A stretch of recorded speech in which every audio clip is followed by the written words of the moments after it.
Good evening and welcome to the Cover One Day 3 Instant Reaction Spectacular. You are joining your host, Greg Tompsett, along with favorite person here for very, very, very merry Draftsmith, Anthony Prohaska. Anthony, how are we doing?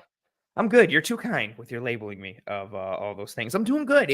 I'm also a little sad. Like, I literally feel like Christmas time. Like, you get so excited for that holiday to come, and then like at the end of the Christmas day, you're just like, oh, it's kind of over. And that's how I feel right now for the draft. I'm excited to kind of breathe a little bit over these next coming weeks. But yeah, man, what an eventful time. Like, I feel like the draft is eventful every year, but just the moves we saw on night one, what we saw on day two, and then bringing it home here on day three with some moves that are good, but they also didn't do some things that people wanted. It's a very interesting board that fell to them, but also the decisions that they made in the process.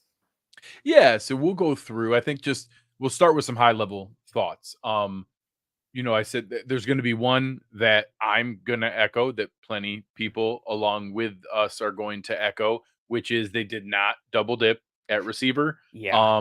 They had opportunities. They had guys that both of us really liked.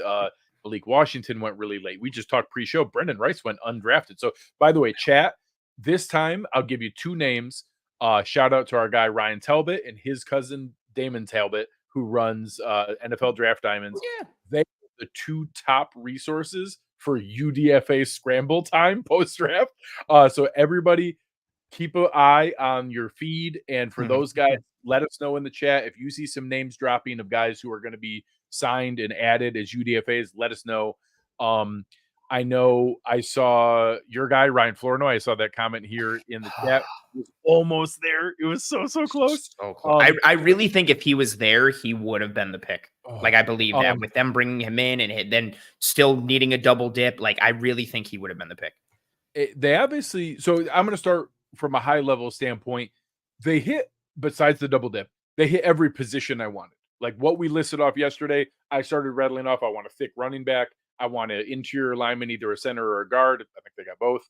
I want a special teams linebacker. I want a backup nickel. I want somebody with some return ability. I want like a tall, crazy, long arm tackle. They checked all those boxes. They got me all the. I wanted a defensive tackle and a defensive end. So names aside, which we'll get into the names, they check the boxes. I wouldn't have hated a second safety. I wouldn't have hated a second wide receiver, but they got me the positions I wanted. And I don't think 6th and 7th round aside, those guys don't have a high probability of making rosters as it is. All the other ones, they didn't pick any spots where it's like, oh man, how's that guy even going to make the team? Why did we take another tight end? Why did we take the positions where like, hey, the best shot to make corner is we've been wanting a backup for Taron Johnson, who's a legit nickel. Well, the best way for that guy to make the team is if you're a really good punt returner. So that's, that's a solid shot. Like, hey, that's a higher probability of making a roster. We have some big, thick defensive ends that are good, stout, strong guys. Maybe we can use more of a like pass rush only, burst juicy guy that maybe isn't going to play 70% of snaps ever. He's never going to be that guy, but maybe can play that other role. So I respect the approach and the type of fits that they had. So before we get into the specific names, how were you on how the rest of the class came together? I had some qualms. Also, real quick, Brendan Rice finally got taken in the 7th by the Chargers, so good for him. Okay, did get drafted. Shout out to Brendan Rice. Yeah, crazy that he went that late. Still can't believe that he went that late, but good for him. I'm fine, and again, I feel like I keep saying that, and I don't mean it like negatively or like the dog that's sipping the mug or has the mug and everything's on fire. Genuinely fine. Like, yes, not you are whelmed.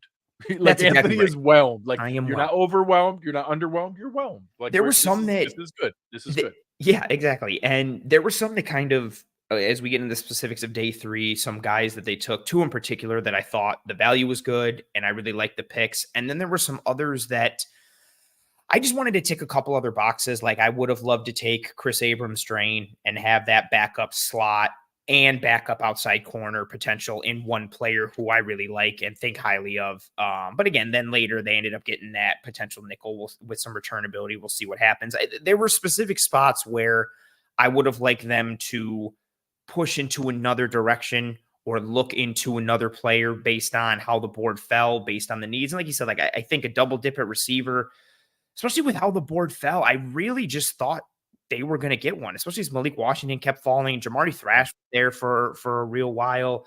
Even somebody like Johnny Wilson, I was like, oh, maybe the value's there for him and they'll just take like a dart throw. But with how the board came together, I don't think we can be too critical. And like you said, like the back end of day 3 guys are usually guys that are more project, and you're getting this camp bodies, you'll kind of see what happened. But, I think in the 5th round and the 4th round, there are some names that have a real shot to make this team and play some impact snaps. And they may not have been the specific player or at the specific position I wanted at that time. But I think overall, they, like you said, they ticked a lot of boxes, and I think kind of, achieved the objective of the mission when it came to the draft in terms of kind of filling out this whole roster with what they needed.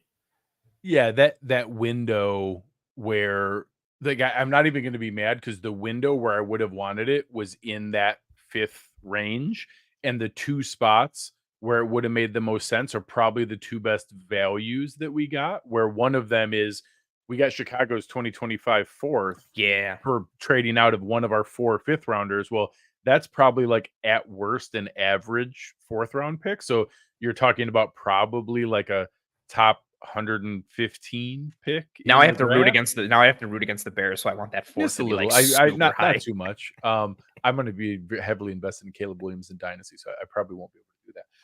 I like the thing. I really want to see him too, because I love like trends and things. And I tweeted it when he first got picked. Like, it was some gif of like guys painting each other's nails, and I was like, if Caleb Williams balls out, this is going to be every dude in Chicago, and I want to see so that funny. So bad.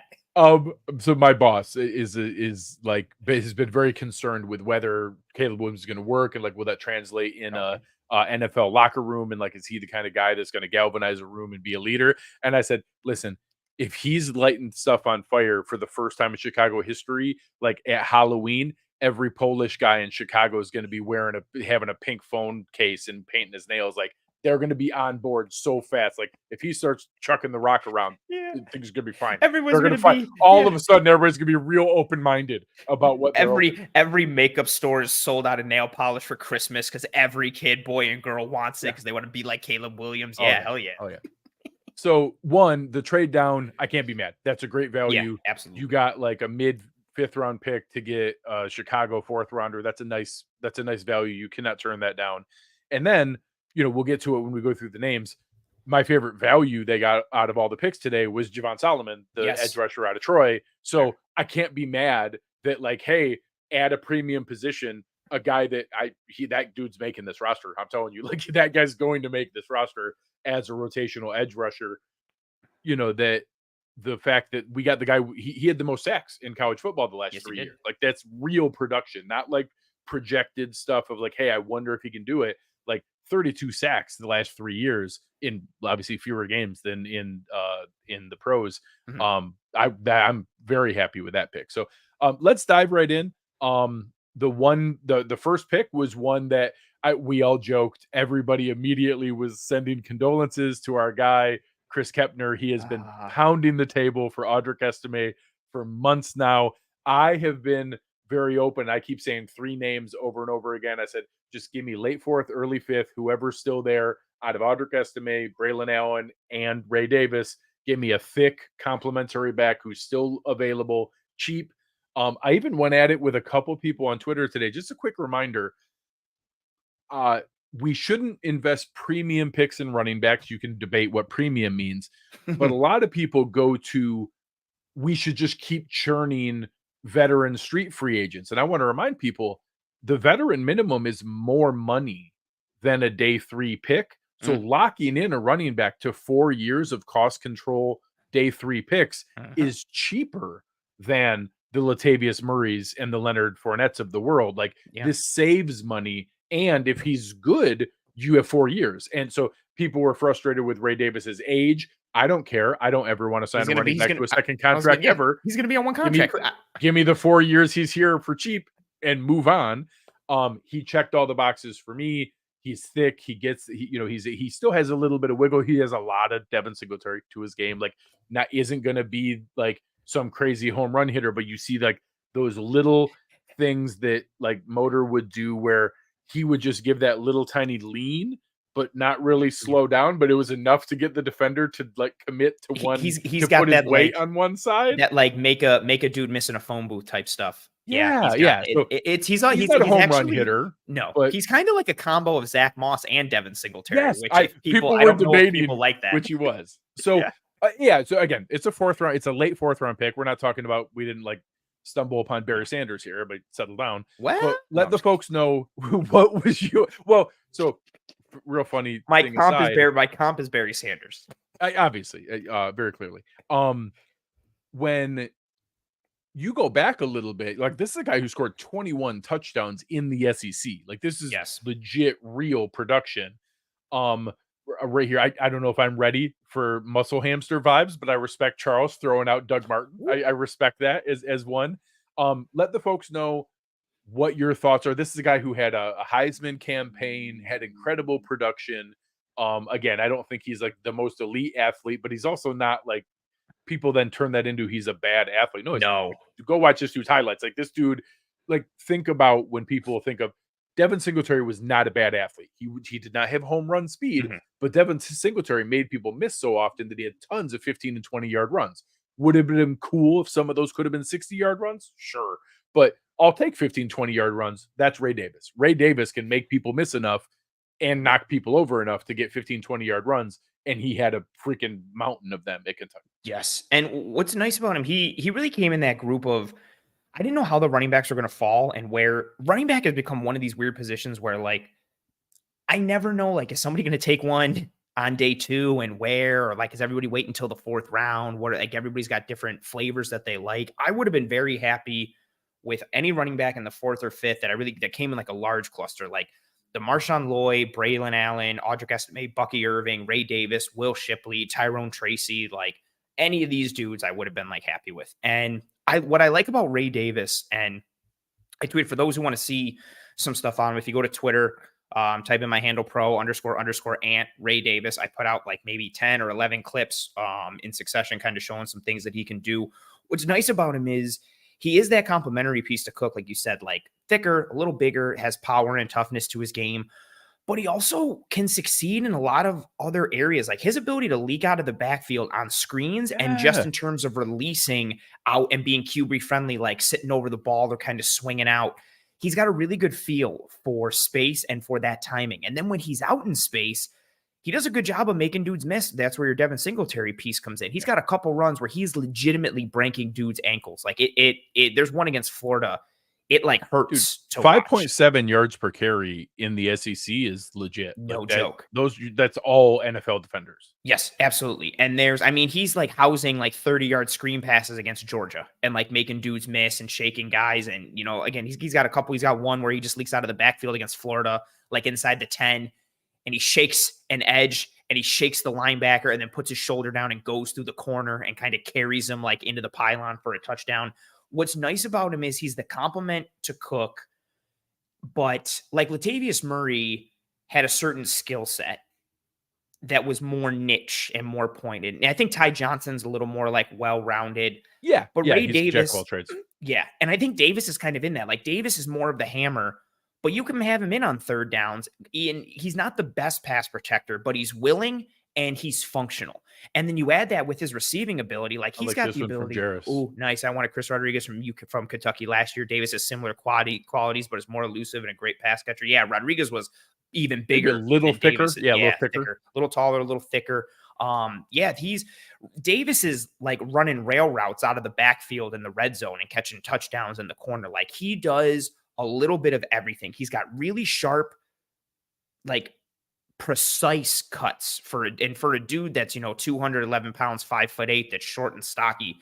The way he cuts, he had one that I posted today that was just beautiful.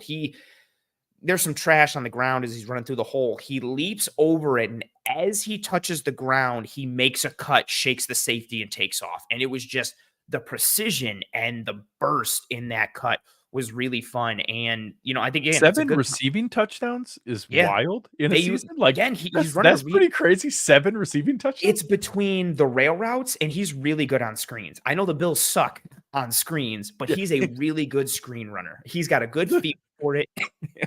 the Michael Scott inside joke thing always yeah. kills me. Screen Of game. like, I'm gonna have one someday. screen game. Love to be part of one someday. I would love it. And it's ironic seeing It'd how be good really he cool. is. Like, yeah, he's just got a good feel for it. He understands the tempo and the pacing of releasing out of the backfield. Again, whether by design on screens or like leaking out because no one's rushing and he can just be an extra receiver in the route distribution, or running actual routes, like again, rail routes out of the backfield and stuff. So he's a nice compliment. Even though, he runs a 4.540. So again, he's not a burner, but he will crack some runs off. Like he housed a 75-yarder against Florida this year. That's real pretty. Like I think he's very much in that Singletary mold of he's above average at almost everything. Like I don't think he's ever going to be an all pro, but I think he's going to be an effective running back. That's funny from Frank. I think he's going to be an effective running back given his skill set and the way it can be moved into different areas. And just, some of the cuts and the receiving ability are just something you don't expect from a 5'11" or 5'8", 211-pound back that's, known for like power and toughness and shortness and muscularity. Yeah, so I don't think we stumbled upon a franchise back here, but I think he's a nice NFL running back. I think he's a guy that he's certainly not young. He's played his time here, but again, I'm not interested in second contracts for running back. So I don't care about running back age. He's been healthy, he's played, and he's now going to come in immediately ready to contribute. We get the 4 years of this deal, and then we'll wish him well, just like everybody else. And to that point too, say you don't re-sign James Cook, you have Davis who's given you this high floor of baseline skills, and now you can pick a guy to either, usurp him or play in tandem with him, given his skill set and what he presents. And he can also function, he can function in zone runs, he can function in gap. So I think he fits well with this Bills run scheme, which hits a variety of gap and zone runs. So he fits. And so similar to that point, like we're talking about it with Davis, but if James Cook is up in 2 years, if they don't want to re-sign him, you've got this solid baseline with Davis that allows him to maybe be the one, or again, kind of dip in a little, deeper water and go ahead of him and still play complimentary. It gives you some good options. Yeah, for anyone, Jeffrey here commenting, if anybody hasn't seen it, like you're talking about overcoming adversity, this dude has had a very, very rough life, has overcome a lot. I believe, suffered from homelessness, in his childhood in San Francisco, I believe, if I understand right. I'm excited. I don't know enough about it to speak on it beyond what I just said. So I'm excited to learn more about what he's overcome to be able to get to the position he's in now. Yeah, he became a really ward of the state at grounded. age 8. Yeah, which is nuts to see, like him go. You got some stuff, and you're already a ward of the state at age 8, and now here you are in the NFL. Like dude understands what sacrifice and grinding is all about, and it's a cool thing. Yeah, excited to learn more about that as we go here. The next pick that came up in the 5th round again, one of the spots that you and I talked about here that we didn't touch on in the first 3 days, where they opened up wide receiver, safety, defensive tackle, all spots we wanted, but we were looking to see, hey, are we going to be able to get into this interior offensive line area? And similarly, as I was kind of monitoring where the board was, what kind of picks were moving, there was a name sticking out that I was like, hey, this is someone I've seen some sharp people really talk about, especially at center. That, Christian Mahogany, if they wanted to bring in a guard, was out there, and Sedrick Van Pran, and having a guy that started, the last 44 straight games at Georgia in the SEC against the best defensive linemen in the world. That is the top NFL training ground. When you're an SEC starting interior offensive lineman, you are going up against the top defensive tackles in college football. So a guy that started 44 straight of those games, Sedrick Van Pran, coming in, not enormous, but big for a center, 6'4", 315. A guy that, came across well, healthy, played, virtually every game once he got the starting position going through, and then won, his awards list, if you look on the announcement, is like its own huge paragraph of all the awards that he won. Gave up 0 sacks this year, gave up 1 sack as a starter ever. So just the kind of guy that, I'm excited to see. I don't know that 5th round, I'm not going to come in here and say that, oh, that means we're moving Connor McGovern back to guard and Van Pran's the starting center. But I will say there's a non-zero chance that he's the kind of guy who could earn a starting spot and make them consider that and figure out what's there. At a minimum, I love the fact that we have an actual center on the roster now, like a guy who has snapped the ball for 44 straight games in case this, I'm not going to sugarcoat it. Like, it is a projection that Connor McGovern could be a center. He has never been a center in the NFL.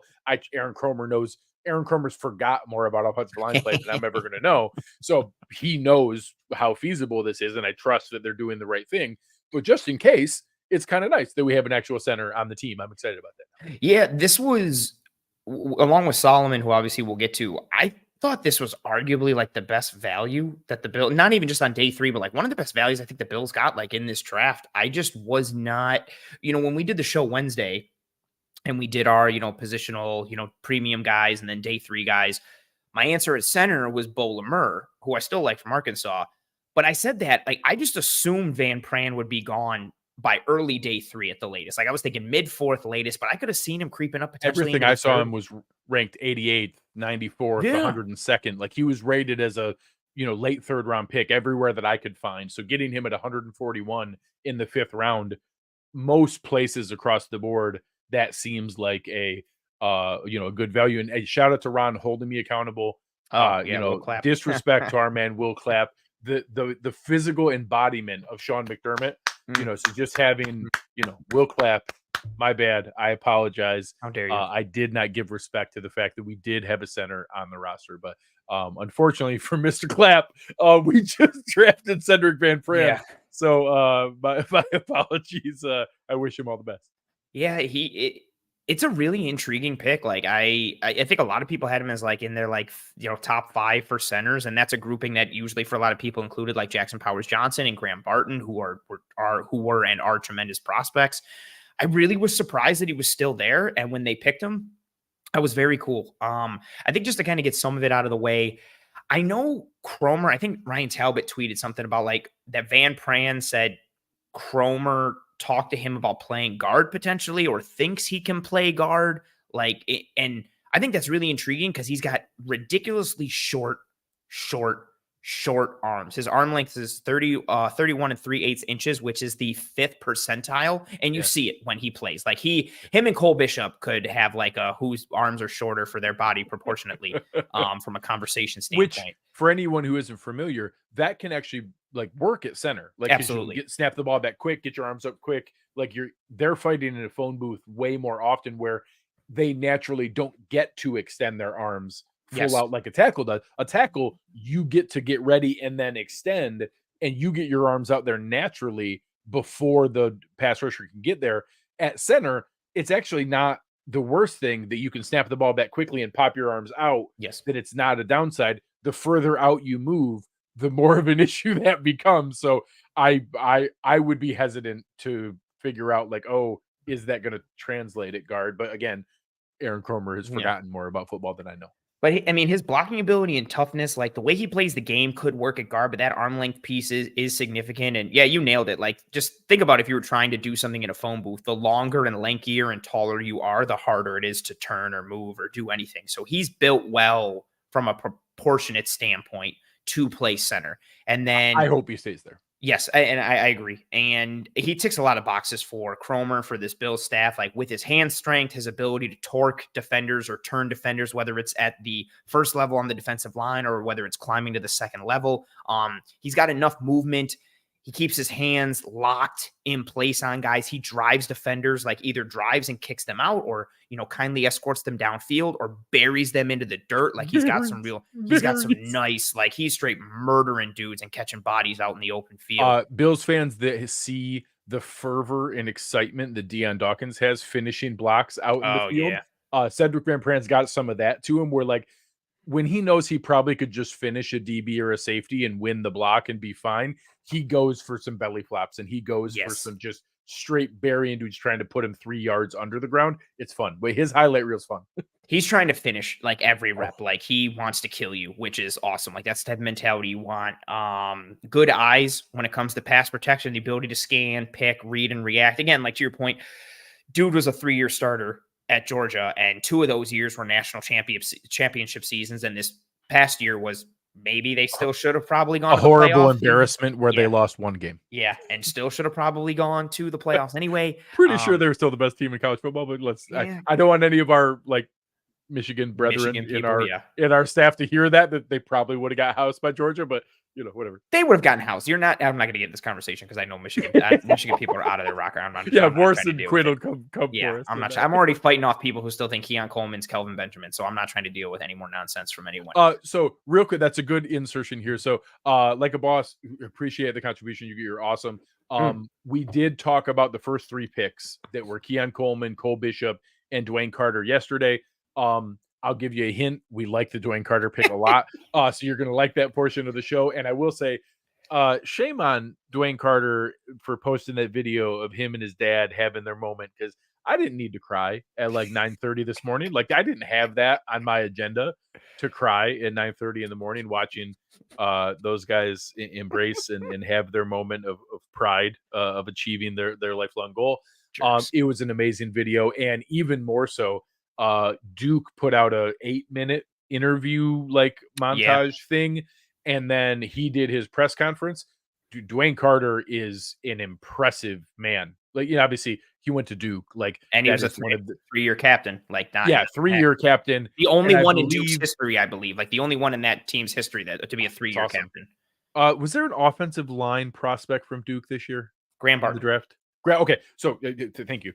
They interviewed Graham Barton about his leadership on the team, and his immediate quote was, "This team had one leader, Dwayne Carter." That's awesome. So the first round pick from his own school, when they said, "Oh, tell us about your leadership at Duke this year," and he said, "No, our team had one leader. It was Dwayne Carter." That's the kind of guy that we got in there. So. Again, we'll figure out what he does on the field. We're excited about his role and what he's going to be able to do. We'll talk about the other guy here in just a second. But from a human standpoint, we got an amazing guy on this team that you guys are going to like and learn a lot about. So make sure you check out that video. We'll link it. We'll put the link to that show in the description for this show so you guys can see it. But check that out. That was last night. We went through those first 3 picks. Yeah, absolutely. And then we'll get to Solomon here in a little bit. Anything else on Van Pran? No, I just think it's a good pick. We'll see where he plays, what the rotation looks like, if he could potentially win a spot this year. I know he's a 5th-round pick, but I don't think the presence of David Edwards is enough to keep. It's really if Van Pran can do good enough that it makes them want to put McGovern back to left guard, really, or vice versa. If Edwards is locking it down at left guard, or to the opposite, if McGovern just struggles mightily, it's nice to have that flexibility on the interior with what he is. And for a dude who isn't the most athletic and doesn't have the most lateral agility or explosion, he's still good enough in space. He's functional on the move. He's functional climbing. You can pull him. You can do some stuff on tunnel screens. I was still very surprised that he was there in the 5th round where they got him. And I think it's a really good value pick for them. 100%. Yeah. Love it. All right. With the next pick, give me a second. All right. You ready? With the next pick, the Buffalo Bills selected Edefuan Ulofoshio out of Washington. Edefuan Ulofoshio. You guys will try your best. Get used to it. As Anthony said, once you get used to the pronunciation, the last name at least looks logical. You'll get used to it. Yeah. But Edefuan Ulofoshio. We've now exhausted the things I know about him, so I'm gonna need to lean on you for this one. I will say, when Aaron and I had on Joe Marino and we were going through our mock draft, because of his ridiculous athleticism, this dude is a crazy, testing wise, and I think you'll talk about this in a moment. Testing wise, he is an off the charts athlete. Because you're looking and I'm looking through here and I'm seeing Bobby Wagner, D'Amico Ryans, Jerome Baker. He is Balin Spector, so you can tell we have a type. But the Balin Spector of this list is maybe a little more applicable than the D'Amico Ryans of this list. Yeah, right. So now I will say his production profile is encouraging. He did produce at Washington. He was a good player. When Joe was on with Aaron and I, we did select him in our mock right around this spot. As hey, Joe, we need a special teams linebacker who's someone who stands out to you. And he said, Edefuan Ulofoshio, he's a guy that is that athletic profile in a Saran Neal kind of way where, hey, crazy, like off the charts athlete that we're not sure it's going to translate on scrimmage downs, but that translates in coverage units and that translates in special teams. Hey, run real fast down there and go get the guy with the ball. He's going to be able to do that. And if he develops into more, God bless him. That's fantastic. But this again, this is your Tyler Matakevich draft pick. This is your Terrell, maybe not Terrell Dotson. Maybe he becomes Terrell Dotson down the line. But we lost a lot of special teams reps when we lost Saran Neal. We lost Trent Sherfield. We lost, Tyler Matakevich. We lost Terrell Dotson. That was a lot. Hell, even Jordan Poyer played special teams. We lost a lot of special teams reps. So getting a guy like Ulofoshio made a ton of sense from that standpoint. But, I don't know anything on the upside of where it could go beyond there. And, I think starting with that piece of what he can be on special teams is, I don't know if it's an answer people don't want to hear. And I know it's not like sexy, but, and also just because we tie in with the jokes, even I did, like when they picked him, I just quote tweeted, and I said, every year, like just linebacker in the 5th every year, you got to get a linebacker every year or linebacker on day 3, I should say. They do need a new core on special teams with what their group looks like, with the departures they've had, even going back to the year before with, Taiwan Jones going out. Like that is an important phase of the game, especially with this new kickoff rule. Like who knows how important kickoff coverage and return man games become again. You're going to have coordinators that are trying to put new things into practice, people who really know their stuff with athletic, bursty, rangy type of guys on special teams are going to have that advantage early on in a new phase and facet of the game that we haven't seen before. And there goes Chris. Yeah, they're saying his average RAS, or the average RAS of this class is 8.435. And then, I mean, guys like Ulofoshio really helps with, being at a 9.67. And so, looking at his production, I know there was some injury history in some of the seasons here, but big ones. Yeah, so there's some things there that we'll have to keep an eye on. That we'll look for the input from Kyle Trimble once he's able to dive into what we get there. But just a guy that I think if we can get him on the field contributing, he's also a bit of an older prospect as well, already 24. But interested to see where he can contribute and where that can come across. He's responsible. Anchorage, Alaska, after his family immigrated from Nigeria. So just an interesting path in life. He's got some fun stuff to watch. Like he flies around and, I think he's got good reads. His leveraging of gaps can sometimes get him out of position. And maybe it's not even necessarily the leveraging of gaps as much as it is him kind of being like a risk taker and trying to shoot gaps. And it puts him almost kind of ironically to Tyrell Dotson a little bit, who would overshoot or undershoot trying to make a play. And it would lead to him in the same gap as someone else in a big run. And you'd watch it back on film and be like, oh, he made a mistake. And then also just like little things, more things that like tick the boxes for McDermott and co. He's a huge vocal piece pre-snap. He's getting everybody adjusted. He's adjusting the defensive line. He's communicating to the apex. He's talking to the secondary and the safeties. Like he is coordinating, doing a lot of, air traffic controlling a la Terrell Bernard, which we know how much this team loves from the mental side of things. And so you take a dude with athleticism who flashes. And for, we were talking about this offline, for as athletic as he is, he's not the most fluid or swift mover, especially in like small spaces, like when he has to break down or somebody's trying to shake him. And I still don't know the right way to like phase it. I almost want to say like he's a plotter, but I don't want to say that because that implies that he's like slow or unathletic or clunky. So he's not the most, for as being as athletic as he is, he's not the most fleet of foot, but he flies around, talked about how much he liked Matt Milano and kind of like modeled his game after him, so that kind of puts into perspective with that athleticism, a dude who's trying to slash, shoot gaps, read and react quickly and drive. And when you add that in with play recognition, leadership, it's a nice piece for special teams. And then if he grows into something more to your point from the linebacker perspective, we'll see. A lot of his coverage stuff was usually in the flats and those kind of like no cover zones where he's hanging back and then they dump it out to a running back or something on a flat route and he drives forward and kind of makes a play. So we'll see what he can do kind of changing to a more pro style of coverage based and what he can do carrying guys in the middle of the field and matching and stuff like that. So his athleticism will help in that regard. But again, I think at worst, you're looking at a core special teamer. And even if that's the ceiling, that's fine. And that's good value considering what the rest of the roster looks like. Yeah, we need that right now. Here, what Coach Chapman's saying is it's actually 6 because I think you forgot Bale Inspector. So Matt Oh, yeah. Milano, That one. Terrell Bernard, those will be our 2 starters. Obviously, we're hoping to see a step forward from Dorian Williams, and that hopefully Dorian Williams is ready for that Terrell Dotson role I this year. forgot Dorian Williams was on this team. Dorian Williams is still on the roster. He was not ready for that role last year, but we'll see. We saw that step forward from Terrell Bernard his second year. Yeah. I'm not expecting that leap that Bernard went to, like getting all pro votes leap.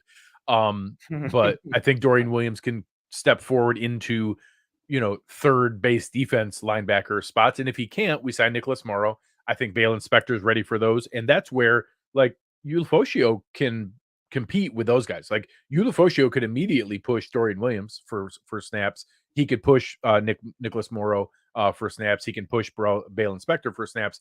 I think that he's probably at the end of that line as we go into training camp. But if you tell me that he ends up sneaking some, third linebacker snaps and is able to get himself in there and be active on game day playing special teams, I won't be shocked. I think that that's in the range of possible outcomes. Fair. And my really only qualm with it, and I value special teams, just seeing I liked Christian Jones, the tackle from Texas, who went 2 picks later. My heart was with Jalen Simpson, who went to the Colts 2 picks after Christian Jones. So there were some guys in the rest of that round. Again, even like Trevor Keegan, guard from Michigan. Who knows? We're in the 5th round, so we'll see what happens. Kalen Carson went at the end of the 5th round. My only real qualm with this pick, aside from what his upside could potentially be, it's really just I would have preferred some other guys there. And even though they kind of filled everything out as a whole on day 3, I would have preferred some other guys there. So in a vacuum, I'm not horribly upset with the pick, but juxtaposing it with some other guys at positions of need who I valued more, that's the only real qualm I have with this pick. Yeah, and we'll take a look at the combinations of where things go. I'm looking through just the 2. There ended up being a handful. I was looking at how many linebackers went before we started taking some of our project tackles later on. Just because obviously Malik Washington also went in the 6th round. And hey, could we have still gotten kind of a special teams linebacker in the 6th and also gotten Malik Washington? Maybe that the only Muasau from UCLA, Darius Muasau, he's got some fun stuff. He could have potentially, you're looking at later in the 6th round, but how that would have lined up, that's really I didn't realize too, I guess, there was a lot of linebackers before the Bills went with him. 1, 2, 3, 4, 5, 6, 7, 8, 9, 10, 11, 12, 13. Yeah, Ulofoshio was the 14th linebacker taken off the board, and he was the one right after. I think it's so cool that the Eagles took Jeremiah Trotter Jr. So awesome. That's so pretty cool. Awesome. Yeah, and he also fits their D. So yeah, I didn't realize there were so many linebackers that went before him. Yeah.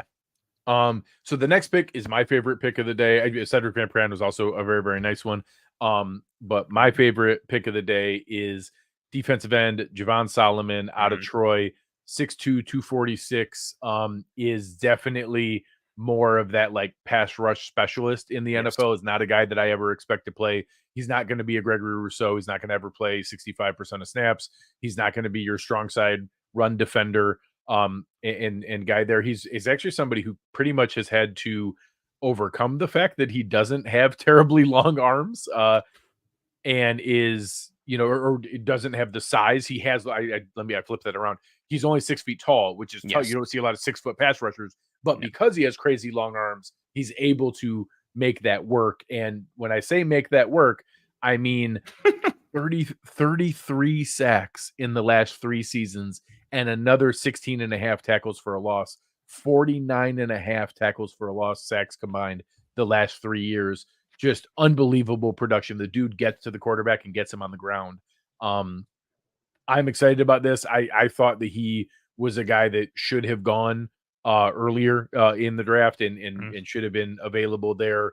So getting him in the late 5th round, as late as what we did, I was very, very excited about, and a guy that I think has a very good chance to be able to, see some snaps on this team and be able to be in a good position. I'm still open to that veteran pass rush free agent market, and if that's where we need to go, I'm not going to be upset. But this is a guy that I think has a chance to, really be productive in 30% of snaps when he's on the field, where I won't be shocked if like, holy crap, Solomon had 5 sacks this season. But it's in a limited number of Yeah. snaps. But when he's in, the dude gets to the quarterback. What I never really considered him much for the Bills just because of like Way outside their archetypes. Way outside their archetypes. Yeah. So, and I tweeted this earlier, like the edges in the Brandon Beane era, they average 6'5". So again, Javon Solomon is 6 foot and 7/8. In terms of weight, they average 270 pounds. Javon Solomon weighs 246 pounds.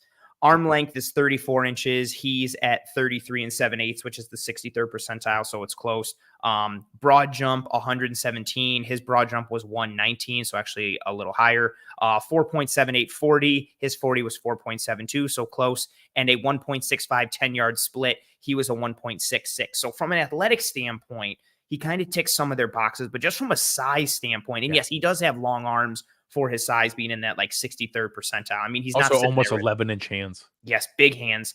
So again, he's not sitting there with like the longest arms ever, but they're proportionally long for his body. But just from a size perspective, yeah, like they're normally hitting dudes that are 6'5", 270, and he's almost 6'1", 246. That's a significant difference. And so I thought they would go more for like Brennan Jackson, who I talked about on the show, like athletic guy, but bigger, also long arm, pocket compression type of dude, both still having some moves. What's nice about Solomon is he's got moves. Like you see a cross chop, you see the hand usage. He does some really good things with his hands. Like he's attacking tackles and he stabs with his left and starts to use a long arm. But as he does it, he's grabbing the wrist of the outside hand and chucking it and then using it to dip and bend. So he's got some dip, he's got some bend, he's got hand usage. One of the things that I mentioned, and I clarified it after because I guess people didn't know what I meant by it. Like he's got some velociraptor to his game. Like he's just active, he's relentless, he's using his hands, he's popping guys. Like you're just seeing like a blur, like left and right. And he tries to get after it in the run game. Again, he's not the biggest dude, so you're going to have to see how he can hold up against the run if he's used in that regard, or how he can, hold up against bigger offensive tackles in the NFL, because he is a bit undersized from an overall like height and weight standpoint. But man, just the length, the hand usage, the moves, I never really considered him, considering like how much of an outlier he was with pieces, and just even with like the bend and the burst and the moves, they still don't even gravitate towards those guys from a skill set standpoint. They like dudes that are just like, hey man, just go be big and long and compress the pocket. And it's like, what do you want me to like? You want me to do like a cross chop? They're like, nope, just compress the pocket. Like, well, and we do have to say, Eric Washington left. We have a new defensive line coach. Like we've seen maybe some more lean into more man coverage abilities with the new DB coaches and a new defensive coordinator. We have to get our minds around we're still going to be mostly a zone defense, mostly, a lot of cover two, a lot of the same stuff we've been doing here, but little tweaks, little flexes, little usages, tilts in some of the percentages of when we do what. We also might see some new archetypes and some shifts in those averages where, Cover One does a ton of research. Shout out to our guy, Chris Seth. He does a fantastic job building us databases of all of the averages, all of the archetypes of what the Bills have gone through and picked. So, I won't go as far as Dylan's comment here of Eric Washington, aka the reason why our D-line never did anything in play. Maybe not quite that far, but I'm not upset that he's gone either. I'm okay with getting some new vision in that area, and I'm excited to say I'm happy with the fact that they're cool taking a shot on a guy like Javon Solomon. Yeah, and he like in a similar breath, like I mentioned Xavier Thomas, like athletic, juiced up guy from Clemson, who smaller, also in like the lower 6 foot, 244 pounds. But I was like, he doesn't fit the archetype. But yeah, maybe you're just using him as like a situational rusher just to give you some juice, see what happens. Solomon is he's got the production, he's got some traits, he's got some moves, he's got the attitude and the mentality. Again, we'll see how that size plays. Like, and again, just coming from Troy, no disrespect to them or their schedule, but, playing against top tier opponents, we'll see what that learning curve, if there is one, potentially looks like. But yeah, just he's got some moves. He understands rush plan. He understands which move to go to and when and how to set things up, and let me not keep, going to the well with this. Let me try something else. Just good hands usage, cross chop, long arms, wrist control, all those kind of things, and a nice little athletic velociraptor package. And he'll have some challenges, but I think he's got a good shot to make this team as just, I mean, can he beat out Casey Toohill for that, and Kingsley Jonathan for that fourth spot? That's like the question we're looking at right now. 100%. That's exactly where his spot is. And what a funny size comp. Look at the statistical profile. This year, he became just the second player in FBS history since 2000 to record 12 tackles for a loss, 7.5 sacks, and interception in the first 6 games of a season since Elvis Dumervil. Oh, very funny. Which is funny, just seeing another guy who is also an oddly shaped pass rusher at 6 foot with crazy long arms. It's just funny that they also put together the same statistical profile. Wow, that's a nice stat. Well done. Well done. Yeah, funny. So the next ones, I'm gonna actually skip our next pick, and I'm gonna go in between to the DB that we picked, and I'm gonna share the response from our own Daequan Jones, who his response was, "That's a fine name you have there, fella." Obviously, another Penn State alum gave the "We Are" hashtag. The Bills selected Daequan Hardy, who is a cornerback, but very much a nickel back in the setup that they are, not a large man. Daequan Hardy is not a large fella from that standpoint, but a nifty punt returner. You shared a really nice clip of his punt return touchdown going through there. So I won't even pretend to know a lot about Daequan Hardy. He was not a guy that I had done a ton of prep on. I will say, as I went through looking for guys who played in the nickel, he was a name that came up. And you can see a lot of green in the good spots here, and then a lot of red in the size portion. 5'9", 179 pounds. But if you're going to do that, having a 42.5-inch vertical over a 10-foot broad jump and running a 4.38 40, that's the way to go about doing it. So, we talked pre-show. It's not easy to make this roster when you're smaller or a backup. But if you're going to be a backup nickel, the way to get on the roster is being able to take punt returns to the house. So I like the fact that he has some of that special teams return ability sprinkled in there. Maybe that's a reason. Normally, late 6th rounders, you're not talking about guys with a high likelihood of making the roster, but we need a backup nickel. We kind of even projected it with Cole Bishop last night. We need a punt returner. That there's, is it Khalil Shakir? Or is it someone else in that range? Heck, are we going to try it with? Oh my God, it's so cute. It looks like it's just happening. It looks like he didn't. It looks like he didn't do any other stuff. Like he forgot about the right side of Correct. the mock draft. That's so funny.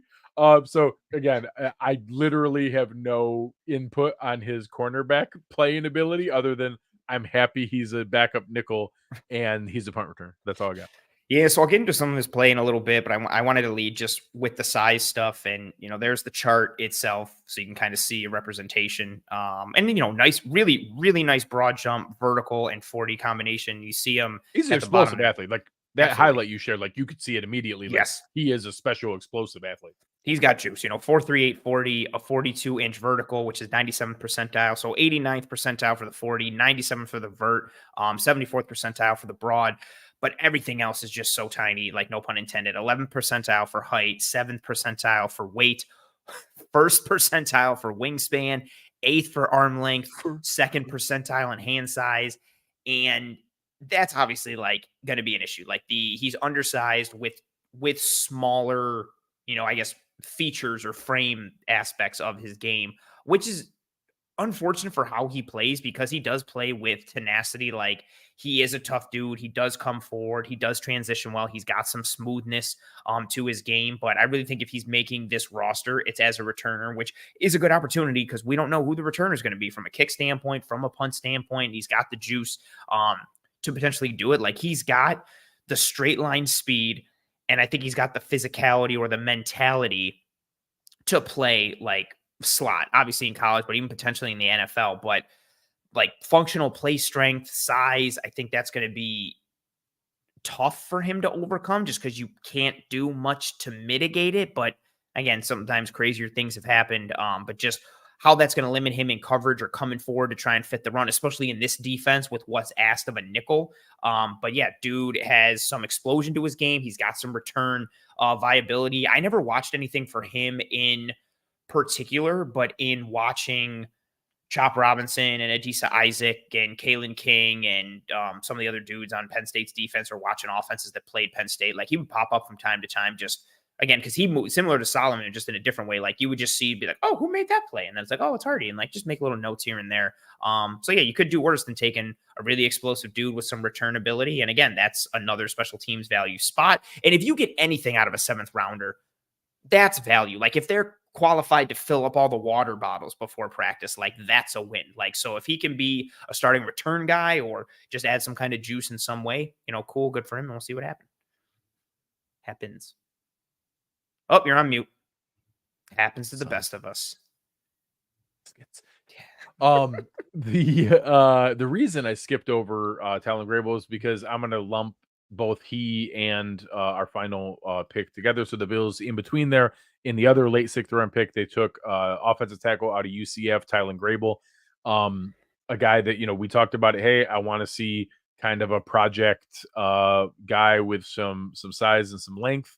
They actually leaned a little bit more on the athleticism side than the normal. We a lot of times we see guys who are almost kind of plotting in, when you see a Ryan Vandermark, when you see an Alec Anderson, they're not necessarily always the higher end athlete, but they're crazy frames.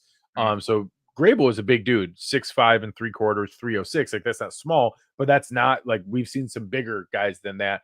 But he did actually test really well in some of the athleticism testing. So again, we'll see very oftentimes these are like developmental practice squad guys that we're not actually planning on making the roster. They are guys that we're just saying, hey, we like some of these traits. We think we can coach that up. Let's see what it becomes. And in credit to them, that's where the Alec Andersons and the Ryan Vandermarks of the world came from, is we kind of hid them for a little bit, let them get coached up. Then all of a sudden, they're the versatile at 53-man roster, 8th, 9th offensive lineman. Yeah. So that is absolutely possible in the future of Tylan Grable. I would say his chances of making the 2024 Buffalo Bills 53-man roster is low single digits % chances. But hey, they brought him in. He's got some high-end athleticism. Maybe they're able to take a shot, have a good camp. Yeah. I don't have any evaluation on him. Like I didn't get to Tylan Grable, no disrespect. The only thing I know really is like he coming from UCF. So he played with it. So Gus Malzahn is the coach of UCF, former coach at Auburn. And so he runs a spread offense, like get to the line quickly, like doing things like that. So I would imagine his athleticism plays well, and not just like from a measurable and testing standpoint, but from actuality, like playing in space and having to function on islands and being able to move in a variety of ways. So I would assume his athletic ability is actually like functional and to a high degree, like on the field, because you're not going to survive a tackle in that offense unless you do. I do think it was interesting with, them kind of, but again, like to your point, like it's a 7th round pick, you kind of see what happens, or late day 3 in general with those kind of things. But, because he got taken in the 6th, but it was interesting how much O-line they went here, like with Van Pran and then going with Grable. And then, we'll see what happens with Travis Clayton. But I thought it was interesting for them to go offensive line again. So as you shared the final name here, Travis Clayton. Travis Clayton is a gentleman that we just drafted who has never played a snap of football in his life. The reason that people are excited about that is that was also what happened with Jordan Mailata coming out. Travis Clayton was a rugby player. He was part of the International Pathways program. He is from England. He is also the gentleman that the highlight went around. He's 6'7", 303 pounds, and he ran a 4.81 40. Oh, that's ridiculous. That is an absurd speed score. 6'7", 303 pounds, and he ran a 4.81 40. So, and here, Sophia in the chat sharing that Travis Clayton asked him why he likes football. He says, being able to take your anger out on people legally. I like that. And Ron asked me what the RAS score. I don't think they put together an actual RAS score, although I will say there was a International Pathways combine So it may not take too much effort to try to build one on. Oh no, they did end up putting it together. There's some limited things here. Let me share it. So it might be something. We do have a little bit here. So again, 301 pounds is not going to be off the charts for where that is.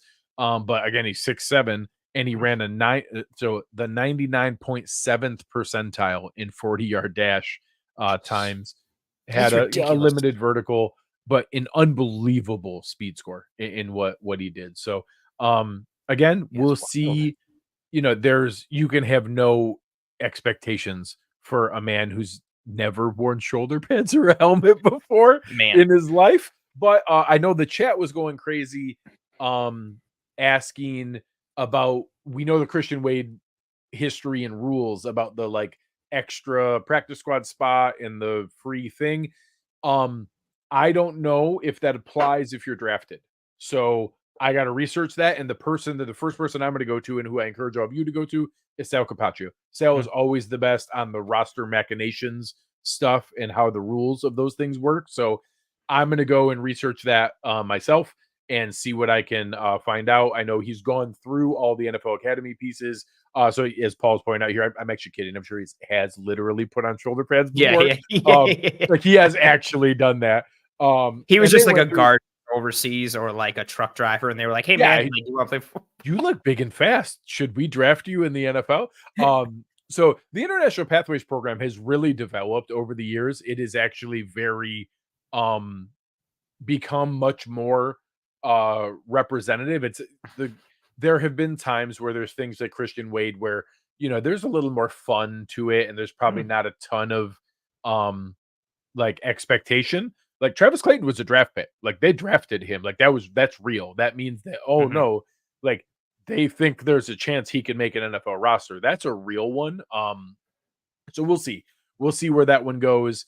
I'm not 100% sure what my expectation will be. But when you have a guy that big and that fast, that there's a chance, 35-inch arms, 6'7", 10-inch hands, and having that kind of athletic ability. And, you can see him moving in rugby in a way that obviously shows this is a very good athlete. Like this is a guy who is an elite athlete.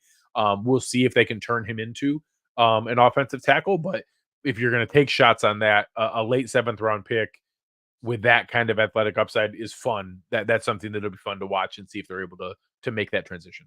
Yeah, if everybody's trying to chase the next Jordan Mailata, I get it. Like he's been absolutely tremendous so fair. Like kind of go to the well. Yeah, I know Travis Clayton's singing ability.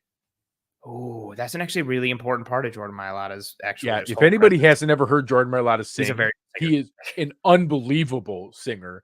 2 highlights that are out there. The Eagles offensive line did like a fun Christmas thing, and he does the high part of wishing for a white Christmas, and it's unbelievable. And then he sings to his wife at their wedding, and he is I haven't seen that. Oh my God, like it'll bring tears to your eyes. It is unbelievable. He is an incredible singer. So that's my next research point, is how good of a singer is Travis Clayton, because that might be what puts him over to the edge to be in the next Jordan Mailata.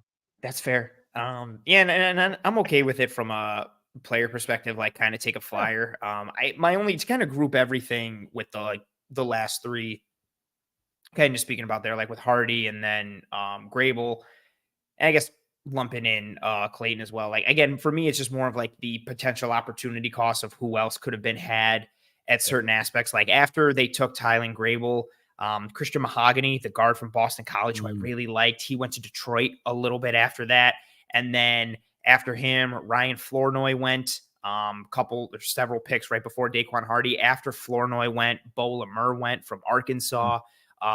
So just the opportunity cost of, grabbing Grable. But again, we don't know with any of this, right? Like Trey Taylor and Brendan Rice, both guys who were very popular names around Bills Mafia. They went after Travis Clayton. And that's my thought too. Like, so then those are the names that I would have rather had than Grable. But again, like I said, like I didn't do an eval on Grable. So for all I know, if I did, I would have been like, oh my God, I love Grable. This is a tremendous pick. But so that's my only qualm with the Hardy and Grable action there. And then, from a Clayton perspective, like Trey Taylor's got some fun stuff, and he's the cousin of Ed Reed, which if anyone, I don't care if they've never played football. If someone's Ed Reed, like is related to Ed Reed and shares his blood, you can have a spot on my football team. I'm literally wearing an Ed Reed Miami jersey right now, and I didn't plan it for that conversation. I would say, That's ironic. real quick, just a shout out. Anthony represented 3 days in a row with a Barry Sanders, Bo Jackson, and Ed Reed college throwback jerseys. Just an all-time flex, showing off his closet in his collection. That is just an all-time flex. I appreciate that. Thank you very much. So yeah, Taylor going. I know there's probably redundancy with Coleman and Rice, but I would have taken Brendan Rice. I would have found out. Yeah, that's 100%. I would have after round and found out right there. I'm going through the rest of the names that, or even. I'm surprised we never took anyone as an outside corner, like even a Devonshire. Like it's it becomes cliche that every time there's a Pittsburgh. I expected it though. I really thought like when they didn't take Carson, because of like I talked about earlier when I wanted them to take Carson instead of Ulofoshio. Yeah, I was like, oh okay, they're probably just gonna get Devonshire. Like I really believe that in my heart. Or Dwight McLaughlin didn't even get drafted. That was a favorite of Aaron Quinn throughout the process. Arkansas. Like, so that it's those little things, or even I'm just seeing this now. Taj Washington, he's small, but he's a burner from USC. He went to friggin' Miami. Like everybody on that offense can just friggin' fly. But that would have been cool to kind of see just that way you, even though it's still a very late day 3 pick, but you still get that double dip with some potential speed aspect to it. Like there were some other guys that I would have gravitated towards, but there's a reason these guys are still here in the 7th round, like for better or for worse. So kind of, I feel like I'm splitting hairs a little bit by really getting worked up to even like a 0.5 on a scale of 1 to 10. But those are my only qualms really with anything they did on day 3 was just the opportunity cost and like who they took, who else was on the board, what they could have potentially done. I really like Jalen Coker. He's a Buffalo Bill. Stuff. Is he really? That's the first UDFA signing I saw broken here. The Bills signed Jalen Coker as one of their UDFAs. Oh, that's awesome. If you, again, for folks who want to go to my Twitter. I posted some stuff Wednesday. I don't remember, sometime before the draft. And again, he's playing against not the best level of competition, but the athleticism. But similar to your comments on Javon Solomon, that if you're not going to play top end position, I want the most sacks in college football in the last 3 years. So if you're not going to play the highest competition, I want the guy with the most touchdown catches in college football last year, which was Jalen Coker. And he's got good size. He's coordinated. And his ability to function at the catch point. Like he's dunking on dudes downfield in the low red zone. He's a better route runner than I thought he was going to be. And it's 6'1", 208. Like you see there, he runs a 4.5. So again, he's not a burner. He plays. I'd like to introduce everyone to this year's David Sills, Brandon Riley, practice squad, training camp darling that everyone's going to fall in love with. Welcome to your lives, Jalen Coker. He's going to have some catches in camp or something like that where he mosses somebody or just does something really nice in one-on-ones, and everybody's going to be like, he should be the starting whatever. He's better than Keon Coleman. Keon Coleman sucks. But I legitimately do like Jalen Coker. He was one of my pairings of, like, if they went early with like Xavier Worthy or Ladd McConkey and the bigger bodied receiver didn't work out later, I was like, take Jalen Coker in the 6th or the 7th. Like, give me that big kind of larger sized athletic dude who can play at the catch point. Similar conversation though to like a lot of these guys that we've been talking about in that day 3 range of you get the technical aspects. Like, can he get off press with regularity, his stem work, his route precision? Like, he's not somebody with a lot of suddenness or sharpness to his routes. That deception piece, like, you're going to have to help him sell routes and sell different pieces instead of just being bigger and faster and more athletic than everybody and winning with that consistently. I don't think that's going to play all the time in the NFL, but I am somewhat intrigued. I saw what you pulled up quickly. Did we also sign Marcus Rosemy-Jacksaint, or is that just somebody's wish? No, that was a wish list. Oh, I really like Marcus Rosemy-Jacksaint too. I got super excited. Oh, yeah, that was a wish list. I think that was a wish list from Tim that he was just saying. I think he was saying Jalen Coker, Marcus Rosemy-Jacksaint, and Joshua Cephas are guys I hope they target. I thought and I read it fast. I was like, whoa, they did Coker, Rosemy-Jacksaint, and they did Cephas. I was like, whoa.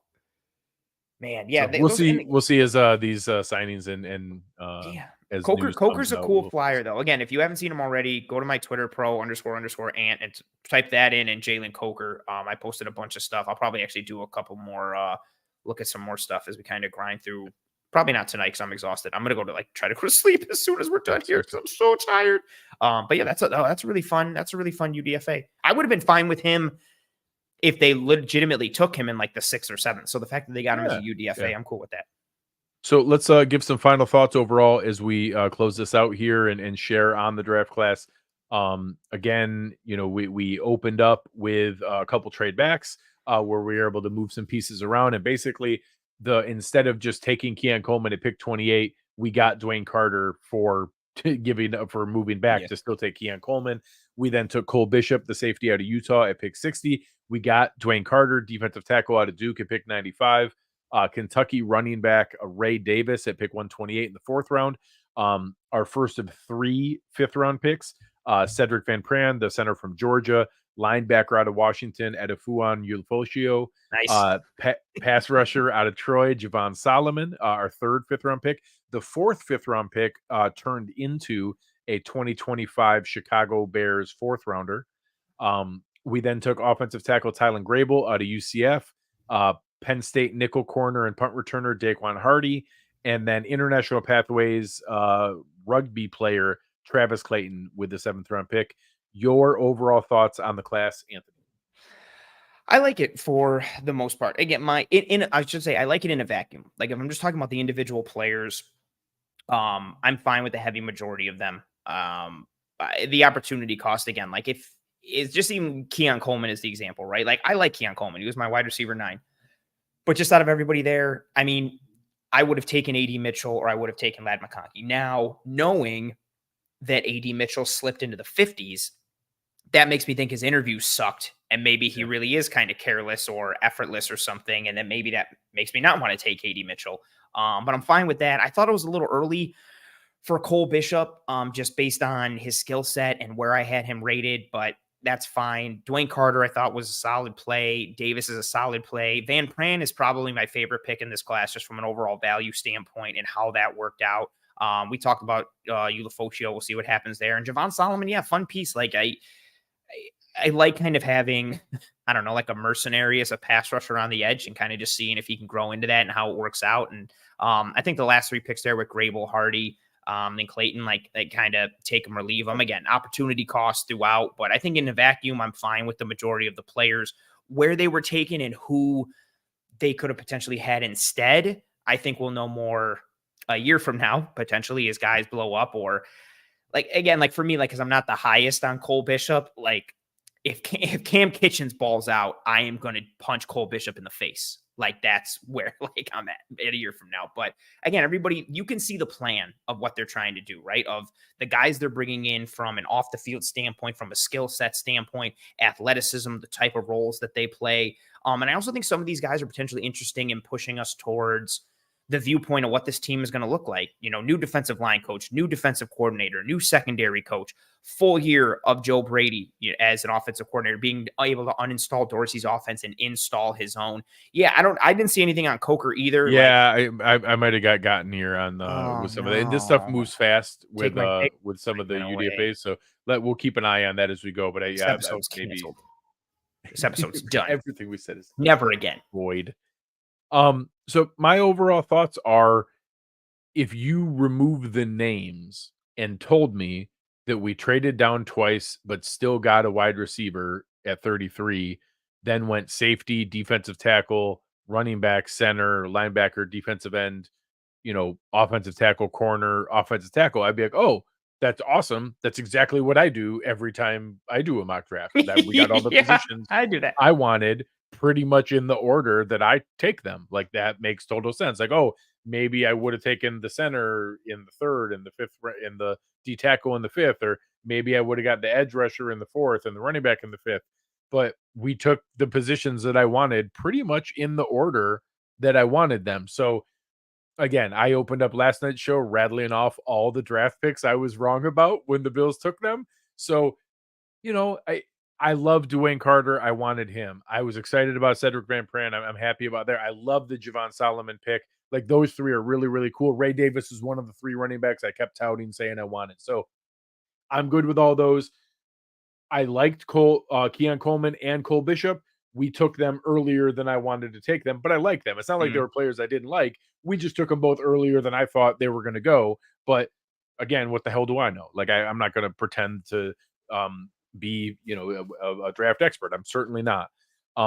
So I like the draft class because they address the positions that I wanted. Now we get to find out, did we pick the right guys and what kind of impact do they have? And we'll go from there. And that's a good way to put it, right? Like, I think even if you don't like the player that they took, they still addressed, I think, the majority of positions that everyone wanted them to address. And then that just comes down to, similar to how you have debates with anybody, like evaluation is different across the board. You could ask for 10 evaluations from 10 different people on this one player, and you'll get 10 different grades or 10. And it could be small. Well, I have our first 3 picks, Chris Sims, like, thought we had the best values at each pick and was like ecstatic and thought we had like the highest grade of day 1 and day 2. Like, so again, what the hell does Chris Sims know? But that's someone who, like, his job is to talk about football and to look at these things. He thought we had the best draft in day 1 and day 2. So there's going to be big different ranges out there. Yes. And so even like if I disagree with where they took some of the dudes, or that's awesome, Charles. Thank you so much for being here. And for really, really cool. That's Thank awesome. you so much. That's super cool. Like even if those players weren't necessarily the ones I wanted for those positions or the combination or order in which they went, I'm happy that they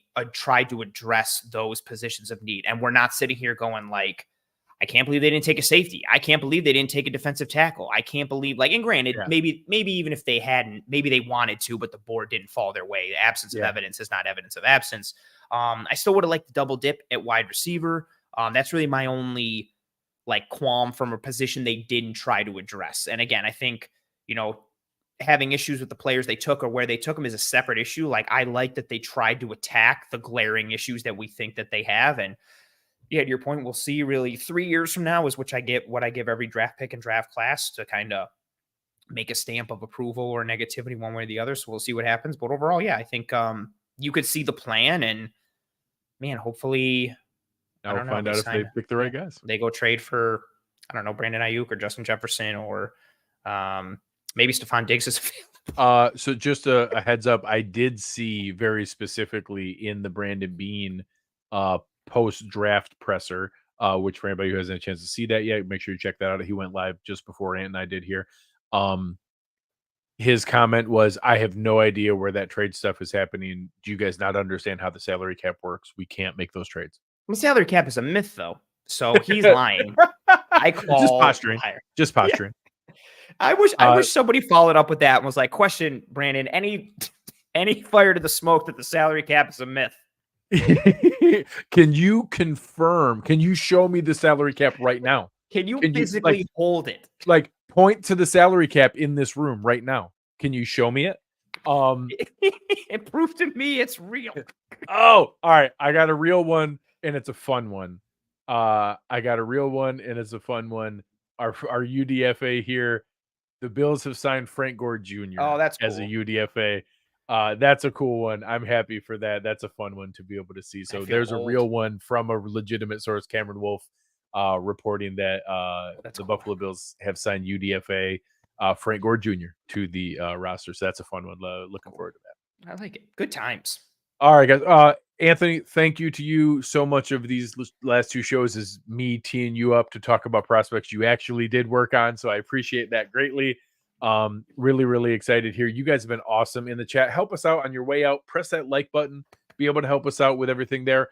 Tomorrow, I'm going to be doing a Greg Tompsett Sports Show overall look at the draft, some of the favorite draft classes, especially a couple in our division that annoyed me and took some guys. The Patriots got Jalen Polk and Javon Baker. I dislike that strongly. And Drake May, man, like that's a potential franchise turning around draft class, man. Do not like. The Dolphins got Mo Kamara and Malik Washington and multiple of my Jalen Wright. Like now they're Jalen Wright and A-Chain in the backfield. Like there's everybody. Yeah. Everybody just runs a 4-3 on that whole offense. Just gross. So I'm going to go through that tomorrow. And tomorrow on that show, I will be making the announcements of our winners of the One Pass signups over the last 2 months who have won all kinds of fun things, including a PlayStation 5. So looking forward to seeing how we award that tomorrow on the Greg Tompsett Sports Show with an overall look at the entire NFL draft class and some of my favorites and least favorites. I'm going to make fun of the Falcons. Man, yeah, that's wild. I still can't believe they. I'm So still in shock that they took Penix and they took him where they did. Makes total sense. So thank you. The chat was awesome. You guys are fantastic. Yes. Thank you for checking anything out. Huge shout out to Steve Mathis, Dave Tilton, Uber Hansen, and his guy Max, who jumped on with them today, going through just great coverage live throughout all the draft. Really, really good work. Shout out to our guys, Joe DeRosa, Tom DeLaus, John Helmkamp, who were there at the draft, covering from live on site as credentialed media, giving us interviews and checking out all the different pieces there. So just a great week for Cover One. Proud of everything we do. And like you guys know, now is when the real work gets into play. We'll be getting into position previews, recaps of all the things that are there, and kind of checking out everything else across the board, getting you ready for this off season. And before you know it, it's going to be time for training camp, and football will be back. But on behalf of Anthony Prohaska, I am Greg Tompsett. You have been watching the Cover One Day 3 Instant Reaction Special. And on behalf of our guys, we are